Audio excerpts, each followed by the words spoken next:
कृपया वीडियो को पूरा देखिएगा, अधूरे ज्ञान से कोई लाभ प्राप्त नहीं होगा। आइए दोस्तों, मैं प्यार भरा नमस्कार करता हूं। दोस्तों, मैं आपसे बोलता हूं कि इस वीडियो को अधूरा मत छोड़ना, आपको पाप लग सकता है।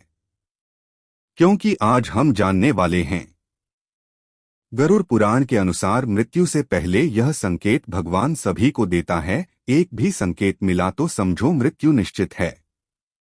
और दोस्तों, यह बात जानना हमारे लिए बहुत जरूरी है, इसलिए बोल रहा हूं कि वीडियो पूरा देखना। श्रीमद् भागवत गीता में श्री कृष्ण ने कहा है, नए नए चिंतन टी शर्ट्स प्राणी नैना देती पावत है, न चाइनाकले जयंतियां न शोषित इमारत है। अर्थात भगवान कृष्ण आत्मा की प्रकृति की व्याख्या करते हैं और अर्जुन से कहते हैं, आत्मा को शास्त्रों से नहीं तोड़ा जा सकता, इसे आग से नहीं जलाया जा सकता, इसे पानी से नहीं भिगाया जा सकता और इसे हवाओं से सुखाया नहीं जा सकता। अर्थात मनुष्य की आत्मा को कोई भी नहीं मार सकता, किंतु मनुष्य का शरीर अमर नहीं है। जो भी इंसान इस भौतिक संसार में अपने शरीर के साथ जन्म लेता है, उसकी मृत्यु और मृत्यु का कारण भी निश्चित हो जाता है। दोस्तों, मृत्यु सत्य है, मृत्यु अटल है, मौत को कोई भी नहीं टाल सकता। धरती पर जन्म लेने वाले प्रत्येक मनुष्य की मौत निश्चित है। अर्थात दोस्तों, हम यहाँ बोल सकते हैं, जिसने जन्म लिया है उसकी मृत्यु निश्चित है और मृत्यु के बाद पुनर्जन्म भी निश्चित है। 8 अपने अपरिहार्य कर्तव्य पालन में तुम्हें शोक नहीं करना चाहिए। आत्मा परमात्मा का अंश होती है, इसलिए जो व्यक्ति इस पृथ्वी पर आया है उसमें आत्मा विद्वान है और आत्मा अंतिम रूप से ही परमात्मा को जानी है। दोस्तों, संस्कृत का एक श्लोक लिखता हूँ, वह भी चाणक्य जी का है। धर्म अर्थ काम मोक्ष ईशु यस्य को भी न विद्यते, जन्मदिन मना मत रेशु मेहंत से के विलंब। चाणक्य नीति के इस श्लोक में चाणक्य कहते हैं कि मनुष्य का जीवन 4 मुख्य उद्देश्यों के लिए बनाया गया है, धर्म अर्थ काम और मोक्ष आदि के लिए बनाया गया है। इस संसार में जिसने जन्म लिया है उसकी मृत्यु होना निश्चित है। ऐसा माना जाता है कि कम ही मनुष्य का सब कुछ है। कर्मों से ही भाग्य की उत्पत्ति होती है, इसलिए जिस व्यक्ति ने जैसे कर्म किए होंगे उसके आधार पर ही उसे अगला जन्म मिलता है।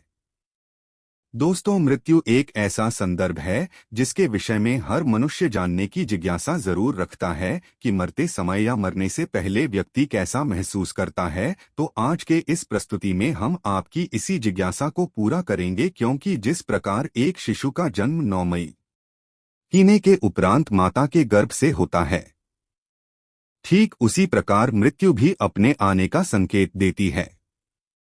मनुष्य के जीवन में जब कुछ विचित्र ऐसी घटनाएं होने लगे तो समझ लीजिए कि यहाँ मृत्यु का संकेत दे रही है। हालांकि यह संकेत इतनी सूक्ष्म होते हैं कि हम अपनी रोजमर्रा की जिंदगी में उन पर ध्यान ही नहीं देते, और जब मृत्यु एकदम करीब आ जाती है तो पता लगता है कि अब देर हो चुकी है, कई काम अधूरे रह गए हैं। ऐसी स्थिति में अंतिम क्षण में मन भटकने लगता है और मृत्यु के समय कष्ट की अनुभूति होती है। पुराणों के अनुसार अगर मृत्यु के समय मन शांत और इच्छाओं से मुक्त हो तो बिना कष्ट से प्राण शरीर त्याग देता है और ऐसे व्यक्ति की आत्मा को परलोक में सुख की अनुभूति होती है। इसे लेकर हिंदू धर्म के कई ग्रंथों में इस बारे में विस्तार से बताया गया है। तो मित्रों, आज की इस प्रस्तुति में हम आपको गरुड़ पुराण और शिव पुराण में बताई गई ऐसे ही मृत्यु से पहले आने वाली 10 संकेतों के बारे में अवगत कराएंगे। दोस्तों, वीडियो में आगे बढ़ने से पहले आपसे अनुरोध है कि हमारी प्रस्तुति आपको पसंद आती है तो वीडियो को अभी लाइक कर चैनल को सब्सक्राइब कर ले। अब वीडियो को आगे बढ़ाते हैं। दोस्तों, मृत्यु से पहले दिखाई देने वाली सबसे पहला संकेत जिसका वर्णन हमें शिव पुराण में मिलता है। भगवान शिव के मुताबिक यदि किसी व्यक्ति का शरीर नीला या पीला पड़ जाए या फिर उसके शरीर पर ढेर सारे लाल निशान दिखाई देने लगे तो यह इस ओर इशारा करता है कि उस व्यक्ति की मौत नजदीक है।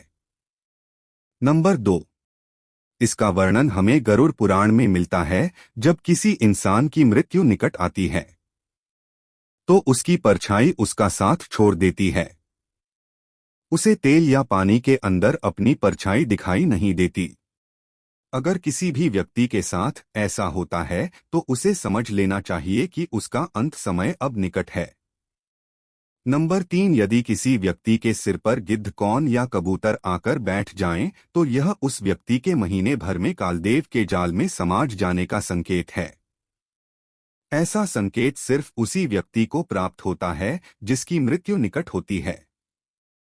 नंबर 4, ज्योतिष शास्त्र में मनुष्य शरीर के साथ चक्र बताए गए हैं।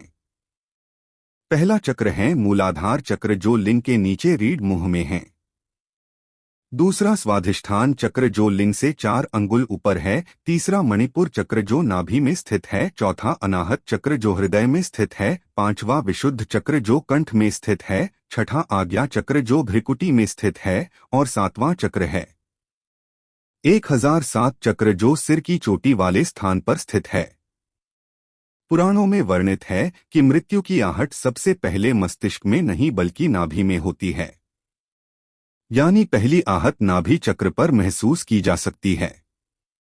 मृत्यु आने के सबसे पहले पता नाभि चक्र से जाना जा सकता है। यहां अनाभि चक्र एक दिन में नहीं टूटता है। इसके टूटने की क्रिया लंबे समय तक जारी रहती है और जैसे जैसे चक्र टूटता जाता है, मृत्यु के करीब आने के दूसरे कई लक्षण महसूस होने लगती हैं। चक्र के टूटते ही मनुष्य को अपने आसपास कुछ सहयोग के मौजूद होने का एहसास होता रहता है। ऐसे व्यक्तियों को अपने पूर्वज और कई मृत व्यक्ति नजर आते रहते हैं। स्वप्न शास्त्र वर्णित है कि सपने कई बार भविष्य में होने वाली घटनाओं का संकेत देते हैं, जैसे कि उसे अशुभ स्वप्न आने लगते हैं। नंबर 5, अगर किसी मनुष्य को अपने शरीर से अजीब प्रकार का गंध आना महसूस हो जाए और वह लंबे समय से बीमार चल रहा है और यह गंध उस मनुष्य को स्वयं आता है, तो उसे समझ जाना चाहिए कि अब उसकी मृत्यु निकट आ चुकी है। नंबर 6, गरुड़ पुराण उल्लेखित है कि जब बिल्कुल मौत करीब आती है तो व्यक्ति को अपने करीब बैठा इंसान भी नजर नहीं आता है। ऐसे समय में व्यक्ति को यम के दूत नजर आने लगते हैं और व्यक्ति उन्हें देखकर डरता है। इसीलिए जब तक जीवन चक्र चलता रहता है तब तक सांसें सीधी चलती है, लेकिन जब किसी व्यक्ति की मृत्यु करीब आ जाती है तो उसकी सांसें उल्टी चलने लगती है। नंबर 7, श्वास लेने और छोड़ने की गति भी मनुष्य का जीवन तय करती है।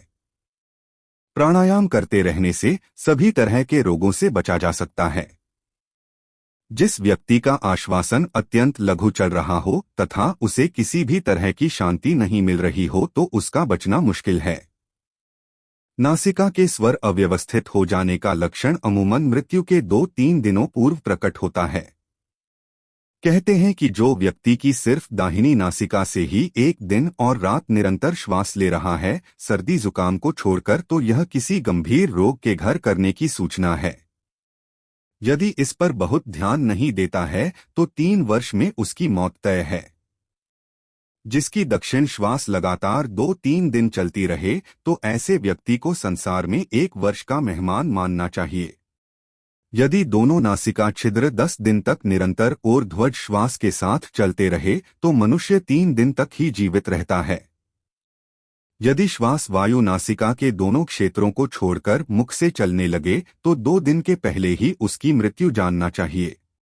नंबर 8, शिव पुराण के अनुसार यदि किसी व्यक्ति का बायां हाथ लगातार फड़कता रहे, उसका तालू अधिकांश समय सूखा रहे और उसे बार बार अधिक प्यास लगे और बेचैनी महसूस हो तो उसकी मौत भी समीप हो सकती है। नंबर 9, शिव पुराण में बताया गया है कि मृत्यु के कुछ महीनों पहले जिस इंसान को मुंह, अजीब आंखें, कान और नाक पत्थर के जैसी होती महसूस होने लगे तो यह व्यक्ति की जल्द मौत होने का इशारा समझा जाता है।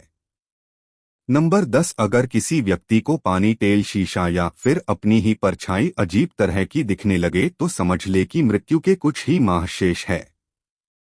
श्री राम ने तो स्वयं कहा है कि मेरे लिए सबसे प्रिय वही भक्त है जो छल, छिद्र और कपट से दूर है। मरने से पहले इंसान है जो सोचता है, अपनी खुशियों के बारे में भी सोचता है। वह सोचता है कि काश थोड़ा समय होता तो जिंदगी के हर पल को खुशी से जीत लिया होता। वह अपनी पुरानी जिंदगी के बारे में सोचता है कि इस समय अगर यह घटना न होती तो मैं कितना खुश होता है। व्यक्ति की मृत्यु से ठीक 40 सेकंड पहले एक अद्भुत घटना होती है।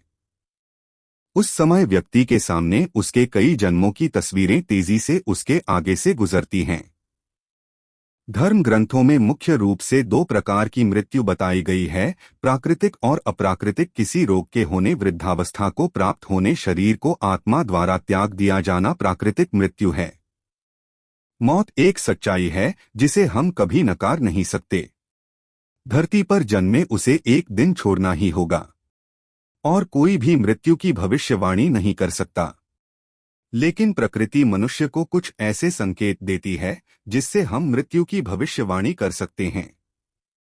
तो आइए जानते हैं कहाँ है वह राशि जिससे आप अपने अंतिम समय के बारे में जान सकते हैं। विज्ञान आज मृत्यु और उसकी स्थिति पर ध्यान केंद्रित करता प्रतीत होता है, लेकिन हमारे पुराणों में मृत्यु से जुड़े लगभग हर रहस्य का खुलासा किया गया है। गरुड़ पुराण, जो मृत्यु से आत्मा की बाद की यात्रा तक के जीवन से संबंधित है, और इसके अलावा और भी कई शास्त्र हैं जो मृत्यु के रहस्यों को उजागर करते हैं। ऐसी स्थिति में अंतिम क्षण में मन भटकने लगता है और मृत्यु के समय कष्ट की अनुभूति होती है। पुराणों के अनुसार अगर मृत्यु के समय मन शांत और इच्छाओं से मुक्त हो तो बिना कष्ट से प्राण शरीर त्याग देता है और ऐसे व्यक्ति की आत्मा को परलोक में सुख की अनुभूति होती है। चलिए आज की प्रस्तुति को समाप्त करते हैं और जल्द ही नई प्रस्तुति लेकर आएंगे। तब तक आप कमेंट बॉक्स में बताइए प्रस्तुति कैसी लगी। कमेंट में जय बजरंगबली अवश्य लिखें। धन्यवाद दोस्तों।